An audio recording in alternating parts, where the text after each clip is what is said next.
Welcome to the Hyper Growth Zone podcast. This is your go-to resource for personal growth, mastering communication, and influencing and persuasion techniques that will help you unleash the full potential of yourself and others. Here is your host, Alex Morgan.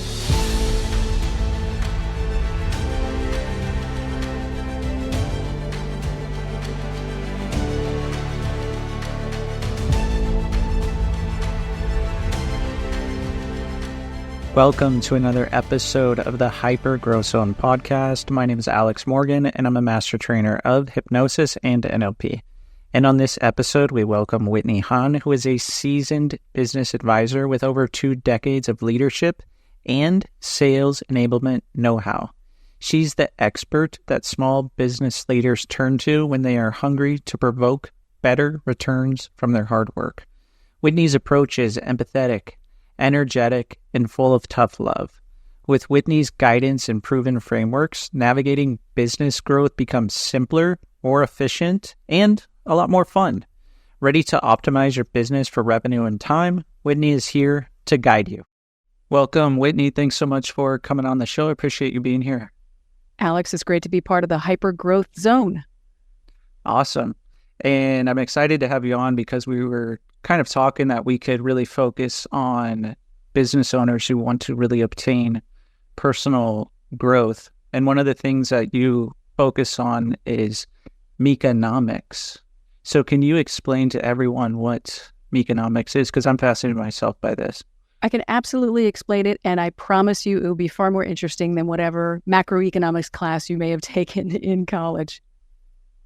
As a small business owner, particularly those of us that are in what I'll call micro businesses, maybe you're 1 to a dozen people in your organization, you are pressed into service on an awful lot of things that maybe weren't originally your skill set. For myself, for example, my first business was based around a skill that I had that I could do pretty well and had done for other people. And I put my hands on my hips one day, as many of us do, and said, I can do this better myself. So I started a business where I got to do the thing, but then because I was responsible for all the other business duties, I got further and further away from the thing I was originally good at. We focus on the economics of a business, and for good reason, because if we don't have a business, we actually have a very expensive hobby. I learned that the hard way. But in doing so, we often lose track of what I call the me-conomics, the things in our lives that really, really matter, the things in our lives that actually give us the motivation to work through the hard things in our business. So we don't pit business life against personal life, this work-life balance, that framework itself, that phrase creates this like this or that mentality. And when we pit work life against life, often it's life that suffers, right? I mean, we miss out on the birthday parties. Our health might suffer. We don't eat as well or sleep as well or exercise as much as we should that would be good for us. I mean, all of these things are like competing with each other. Maybe you experience this yourself. So instead, I like to say, what are your me-conomics, the things that matter to me? And there's actually a pretty quick exercise that I can explain, if you'd like, to help you clarify what your me-conomics are. Yeah, go ahead and explain that. I think it'd be super interesting.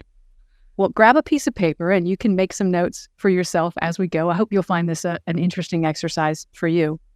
The first thing to do is get yourself into a framework where time and money is no object. Just imagine you have a magic lamp. You can rub the lamp and say, whatever I wish for will happen. And on the piece of paper in front of you, I want you to put headings across 3 columns.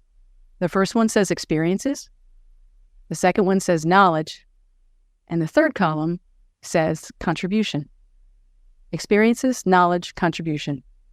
Now, if we were doing this in real time, I'd invite you to set a timer of a specifically and purposefully focused time.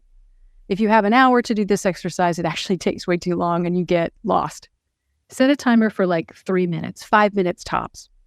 And you'll do this for each one of the columns, so I'll just give it to you at a high level. For the first column of experiences, Alex, think about all the experiences that you would want to have in your life if time and money were no object, and just start to make a list. It's not prioritized, stream of thought. Write as much as you can for 3 minutes on all these experiences. Maybe you want to sit front row at a wonderful Broadway show. Maybe you want to skydive. Maybe you want to meet a celebrity. Maybe, whatever it is, right? Write it down. Doesn't matter. Just imagine you can rub that magic lamp and that wish will come through. Do that for 3 minutes and pause. And clear your head. Do the same thing for knowledge that you want to gain and contributions that you want to make. When all that's done, take a sip of tea, look at your list again, and here comes the fun part. You cage fight each one of your answers down the columns until you come up with the most important ones. So let's take the example that I had a minute ago. Would dinner with a celebrity be more important to you if you could only have that experience, or would skydiving be more important to you? I want to go skydiving. Skydiving wins. Great. We then promote skydiving forward in the next round of cage fights, and we say, do you want to skydive, or do you want to sit front row at a Broadway show that you're in love with? Skydive. Skydiving still wins. Okay, so you get the idea, and you would continue to cage fight skydiving all the way down the list. Maybe something else wins, and you continue on. Do that for experiences, for knowledge, and contributions, and then look across each one of those lists. What you've done in under 30 minutes is figure out what really, really matters to you. If everything else in your life falls away, what is it that you're willing to fight for? What's so important to you that you would give up other things that you want in order to get that thing you really, really want? The one thing that is going to make you feel fulfilled, that will make you feel like you've had a great life, that you've made your choices with purpose. What you've just revealed are your me-conomics. When I did this exercise, it came after a really, really hard period in my business where I'd lost track of those me-conomics, and I was doing many of those things that I described. My relationships were suffering. I wasn't contributing to my family or my community in the way that I wanted to. My health was not great. My stress levels were high. My bank account looked like a dumpster fire. Like, it was not good, even though I was doing so much of what hustle culture tells us we should do. Just throw your body into it more, Whitney. Just work harder, Whitney. Just get up earlier and stay up later and do the things and you'll be a success. And that was not working for me. So the me-conomics exercise helped me figure out what my top 3 were. And I'll share them with you because I think it's great when entrepreneurs can share what's going on with other people. When I did that exercise, yes, there were things like skydive, take a bicycle trip by myself, have a cabin by the lake, have an important building named after me. That showed up in my contributions level, things where I felt like I could be really, really generous. But when I cage fought X, Y, Z against the other, what rose to the top were these 3 things. I wanted to have a joyful marriage. I wanted to be present for my family, my parents specifically, as they transition in life. They're in their early 80s now. There's a lot that's changing very, very fast. And I'm grateful to have both of them. And I want to be present. So then when they say, hey, we're in town, can we stop by for tea? I want to be able to say yes more often than I have to say no, right? So that was the second one. And the third one was to build a business that could run without me. When I looked at the 3 of those next to each other, Alex, you know what I found? If I fixed the third thing first, the other 2 and everything else became a lot easier. Yeah, I was waiting. I had a feeling you were going to say something around family, spending quality time with people, because at the end of the day, our health essentially is what matters and what allows us to do all of these things. So when you're doing this exercise with people you're working with, do you find similar results to yourself? Do you kind of find things that are all over the place, or is there kind of common themes that you see that come up? Yeah, that's a great question. And yes, I do find a lot of common themes. First, what I find is the theme that most people have not done an exercise like this for themselves. Maybe they did it years ago, decades ago. I think I did that at summer camp sometime. Like, it's okay for our young selves to dream and put ourselves first, but not okay for our adult, mature, business owning selves to do it. Like, that's nonsense. That we should take care of ourselves, right? So a lot of people have never done an exercise like that before. And when they do, they often find that I'll grow my bank account to X, or I'll land $1 million client this month, doesn't make the top 3. It doesn't. That goal, let's say you want to land $1 million client, that goal is an end goal, but it's not a means goal. And if you're sacrificing your relationships, your health, your soul in order to get that end goal, that might be reason to reconsider if that's an end goal you really want. Let me give you an example for one of the clients that I worked with. We were in a one-on-one advising relationship. I was working with this insurance company for several months. The two owners, a man and a woman, not married to one another, both have families of their own. Both of them had members of their family. One of their children for each of them was also a junior worker in the insurance company, trying to learn the business from the ground up. Very admirable. So I did the exercise with the two leaders of the organization. The gentleman, in doing the exercise, said he realized one of the things that he was going to flip a table to make sure it got done was for his sons who were learning the company. He said, I'm trying to remember it. It was so beautiful the way he wrote it, and I want to do it justice. I want my sons to know that when they're down, I'll lift them up, and when they're up, I'll teach them how to lead. And it got a little gooey as he read that out loud to us, which was beautiful. The gooey things are the things that matter to us. That's the stuff we'll really dig our heels in and say, no, everything else can fall away. That's what I'll fight for. That's what's important. When they're down, I want to lift them up. When they're up, I want to teach them how to lead. With that knowledge, as a business advisor, I'm still able to turn to him and say, okay, great. What are you doing when they're down to lift them up? And he described how he would talk with them as a father would talk to his son, as a mentor might talk to anyone that they care about. Fantastic. Check that off. When they're up, how are you teaching them to lead? That led us into something that he could implement in his business, not just for his sons, but for any other junior emerging leader that he wanted to mentor and turn into a better leader. So that gave us an opportunity to talk about what opportunities that he's giving his sons to lead. How is he training them to be better leaders? How is he modeling leadership for him? How is he involving them in leadership decisions or sitting at the table to hear leadership conversations going on? It was a wonderful thing, and it definitely impacted how he changed his mindset and the behavior behind it for the months to follow as he was trying to more intentionally make choices that put his sons in the room with leadership, if not in leadership and decision-making positions themselves.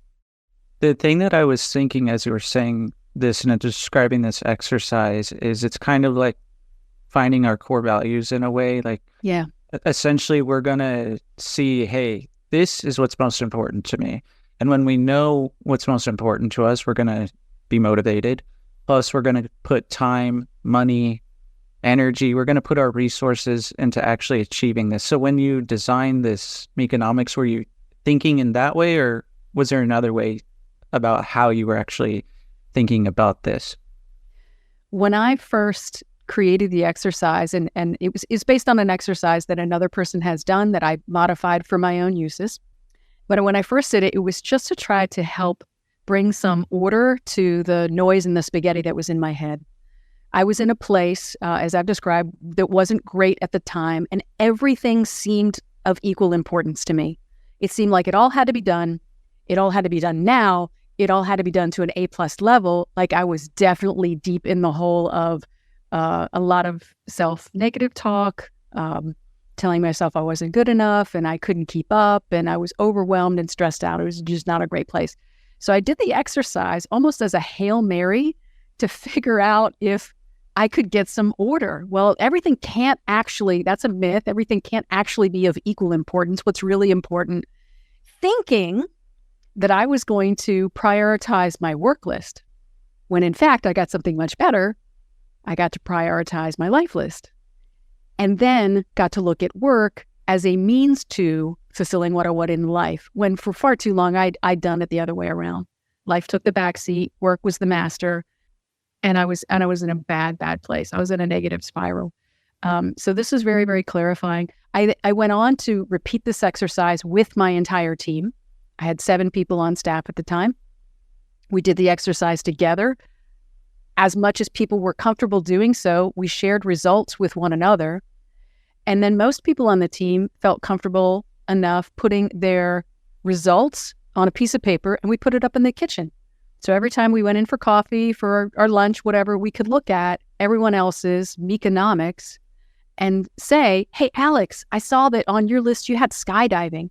Have you made that reservation at iFly yet so you could do the indoor skydiving?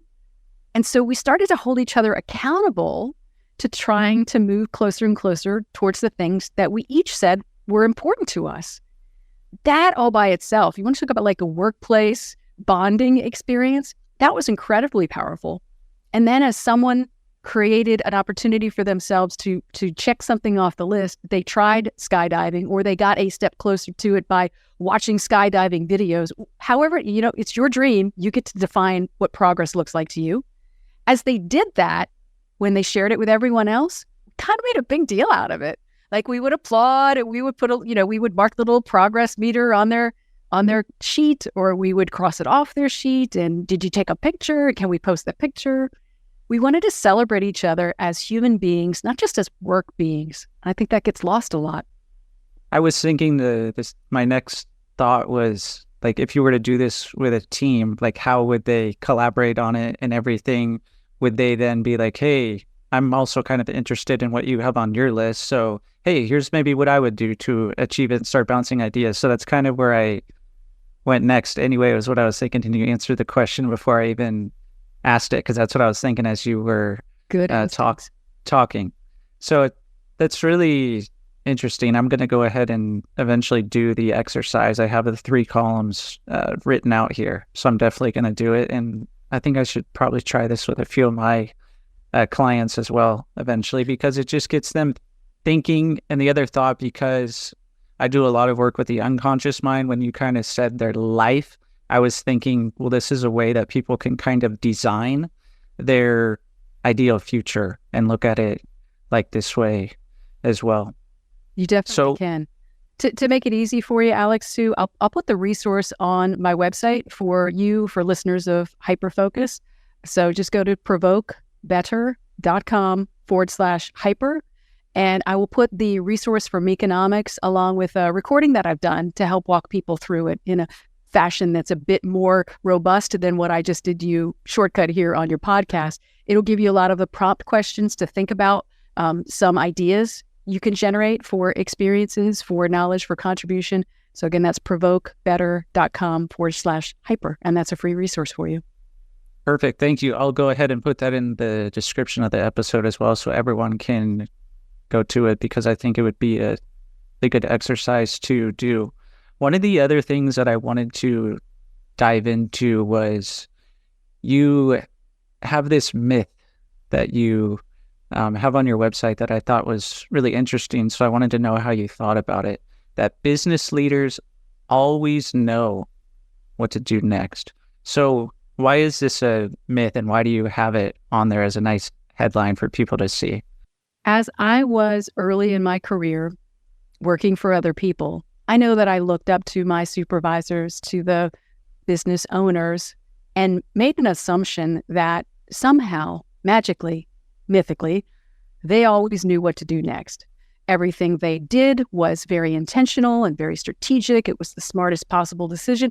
Maybe I'm just like a Star Trek child a little bit too much, where the captain always knew the right thing to do and it always ended up correct in the end. I have found that real life is not, in fact, like that. Another business owner friend of mine says that really owning a small business is an exercise in the fine art of figuring stuff out. And your job as the entrepreneur, as the leader of this merry band of men and women who are hopefully all marching towards the same quest and the vision, is to just know a little bit more, have it a little bit more figured out than the rest of your team, moments or days or weeks before they get there. Now, ideally, of course, you've got a longer range strategy and you have a plan to see that strategy come to life. For many people, though, it's just day by day. I don't know, what do I have to do today? How many dragons do I need to slay today before my head hits the pillow Friday night and I feel like, okay, I survived another week? I think if you live in that survival zone for too long, it's an indication that there are other things that are wrong. It's not sustainable. We need to build an entrepreneurial force that thrives and not just survives. Yeah, because I look at surviving, just thinking of different moments in my life. When I'm surviving, it feels like I'm living in some chaos. Yet then when I'm thriving, I'm like, oh, it's nice, it's peaceful. I can actually think clearly. I can make decisions. I can focus on things that I want to focus on. So one of the things, too, a lot of people that with their personal growth in business, they have to focus on different things. And one of the things that you're really good at is having them focus not only on their revenue, but also on their time, so they're not feeling busy and stuff all the time. So why do you like to focus on this so much? And maybe you can give like an example of a success story of this as well. Well, you mentioned a moment ago that when you are in control, there's a calm, and that's one of the indicators that you're in control. When you're not in control, there's chaos. And this shows up in lots of our places as small business owners. If you're just focusing merely on revenue, the economics of your business, oftentimes that leads to chaos because it's just this constant hustle towards the next sale. Maybe it's not even a profitable sale. It's just a revenue. I got bills to pay. We got to get cash flow in. I don't even care if it's good cash, just get it in. And there are small times when that's necessary. I understand it and I've been there, so I'm not judging anyone. What I am saying is living in that state is not sustainable. You have to get back toward that calm. That's where your best ideas come from. That's where your innovation comes from. That's where you have price integrity. That's where you're able to do the best work for your clients. And when you are doing those things, you will naturally recapture the time in your life that you need for proper health, proper nutrition, great relationships, contribution to your family, your community, your world. This is what makes us whole beings. If not, why are we in this struggle in the first place? We struggle so much. And here again, I think there's a disservice we've done to entrepreneurs with hustle culture. Throw your body into it. We talked about this a little bit. Throw your body into it. Work a little bit harder. Work on weekends. Work on nights. If you're not doing it all the time, you're doing it wrong. I don't buy into that. So I recognize that there may be some people listening to the conversation we're having right now and saying, well, I am doing that and I do buy into that and that brings me fulfillment. Okay, that's fine.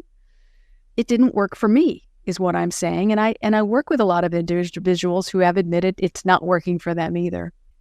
When I did the me-conomics exercise, for example, as I looked at the things on the list that showed up at the top, joyful marriage, ability to be present for my family as they transition, run a business without me. What I was optimizing for more than revenue was time.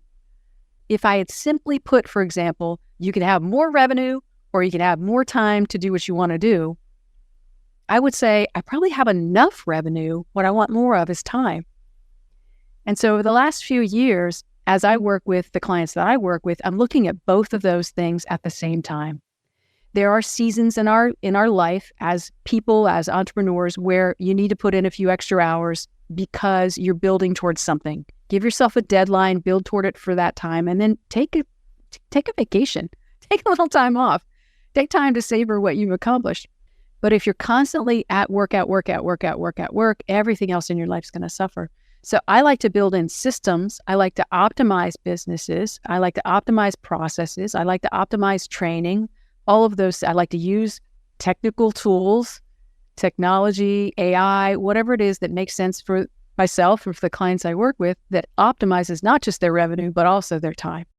Just so everyone's clear, my stance, I've talked about this in a lot of episodes. I'm not into the whole hustle and grind culture and all of this either. We need to, especially, I help a lot of people get better sleep. So we need to, at the very least, there's so much science behind it. We need to at least get better sleep. So if you are one of those people out there that is stuck in the hustle and grind, reach out to either of us because this is, things that we work with. So if you prefer me, reach out to me. If you prefer Whitney and how she does things, reach out to her as well. I'm not trained in hypnosis, so that's totally an Alex thing. Yeah. Go to Alex for that. Yeah, but if you want to optimize certain things and do the nice exercise she shared here and everything, definitely, if you align with one of us, definitely reach out.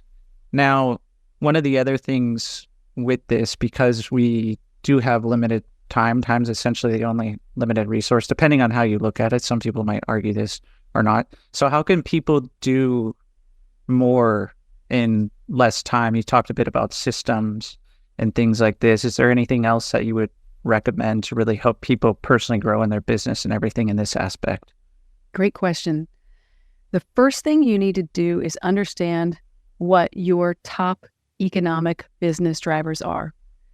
Thank you for opening the door. We spent a lot of time talking about me-conomic business drivers. And in a similar fashion, you can do an exercise that helps you understand what your top economic drivers are. What you're trying to do here are figure out the top 3 products or service lines that you offer that bring you not just the most revenue, but the most profit. And then find the patterns in those service or product offerings for the clients that you've worked for. So an example of this could be what I did with a creative agency in Virginia when I first started working with them. I said, give me a list of all your clients over the last 2 years. I didn't need the names of the clients, but they had the names. List them all. What was your annual revenue with them over the course of a year? What sort of project did you do with them? What sort of problem did that project solve? And how profitable was the end engagement for you? Revenue and profit are not always the same thing, right? So you can have a $100,000 project, but if you cost you $110,000 to fulfill that project, you lost money. Doesn't matter, okay? So they did that list, and over the period that they reviewed, they had 40-some clients on the list. So I looked at the annual revenue for each one of those clients. I organized the list, and I handed it back to them with a line drawn after the first 10. I said, did you realize that the top 10 clients on this list of 40-some clients accounted for 50% of your business? They're like, wow, I didn't realize that. Okay. Imagine if you could that we clone each one of your top 10 clients just one time and replace the other 30-some clients on your list with just 10 more that have a similar problem and are in similar industries as your top 10. And their eyes got really wide because they'd never done that analysis before. And to me, it stood right out. This is one of the benefits of working with an outside advisor or a coach, because they're able to see some things that you can't see because you're in the weeds. That's understandable. With that knowledge, we then looked at the top 10 and we said, what do they have in common? Do they have something in common with regards to the industry that they're in, the problem that you helped them solve, the stage of business that they're in, their revenue, their geographic location? What was it? So we figured out what the patterns were, and then we said that now is your ideal client profile. What is it you're doing for them? How do we get in touch with them? How do we identify more people like that? Then get our material out in front of them so that they find it, fall in love with it, trust us, and hand us gobs of money to solve a problem that they have that we've got really good at solving because we've solved similar problems for similar industries before. That changed their entire business model. And you made it sound super easy as well. Why, thank you. That's why I get paid the medium bucks, Alex. Yeah, the gobs of money solving. Gobs of money. That part caught your attention, did it? Yeah, I thought it was funny. Yeah, I mean, because really, if we can solve a specific problem, then have some case studies and everything around this, when people, ask, they're familiar with solving a certain problem, then over time, a business is going to be even more efficient at solving the problem. So is that what you see in this sense as well? That's exactly right. From a prospecting perspective, the best way to prove to someone that you can solve their problem is to show them that you've solved a similar problem for others in the past. And by solving the same type of problem over and over for people in the same type of a situation, same industry, same size company, whatever it may be, you are optimizing your own processes at solving that problem. This is why we go to specialists for healthcare all the time. I don't want to go to the surgeon that has only done this ACL repair one time. I mean, everybody has to be somebody's first time, but I don't want it to be me. I want somebody who's done this ACL repair on my knee 10,000 times and can do it pretty much blindfolded because they practiced it. We want to be that same sort of responsible practitioner when we're providing products and services to our clientele. We want to understand their problem so intimately and have practiced solving that problem so robustly that success is nearly inevitable. Yeah, I always say, why not do something to where, or have a system or something to where we can get predictable results? Why leave success up to chance? So that's what I thought of when you said that. Perfect way to put it. Yes. So you shared some really interesting things. I learned a lot myself. So you already shared the free resource. I want to give you an opportunity now if you want to add anything, or if you want anyone else to go to a website, a social media, how they can connect with you, anything you offer, go ahead and share it and plug it now. Well, the best single way to get in touch with us and find out more about what ProvokeBetter offers is to go to the special welcome page I'm going to set up for listeners of Hyper Growth Zone. It's provokebetter.com/hyper. Make that address as short as possible for you. You'll find the resource that we mentioned about that takes you through the me-conomics exercise, so you can get in touch with really the things that matter to you. You'll also see some information in there about our Growth Academy, which is a 6-month program perfectly designed for this solopreneur to, let's say, dozen-person micro company where you don't have all the time, all the people, and all the money to do what you need to do, but you still have important things to do. They're necessary for you. So we take you through a 6-month program to do that. Our Growth Academy clients are seeing 30 to 40% revenue increase within a year of completing this program. It's really, really quite remarkable. And then if you need some one-on-one advisory services, there's a way that you can get in touch with us to do that as well. Thanks, Whitney, for sharing everything. I learned a lot, like I said earlier. So thanks so much for coming on the show. I really enjoyed the conversation. It's been a pleasure. Thank you, Alex. So thanks for listening. And wherever you listen to this podcast, please rate the podcast so it can get into the minds of more people. And I'd love to hear your feedback. And I hope to see you on the next episode.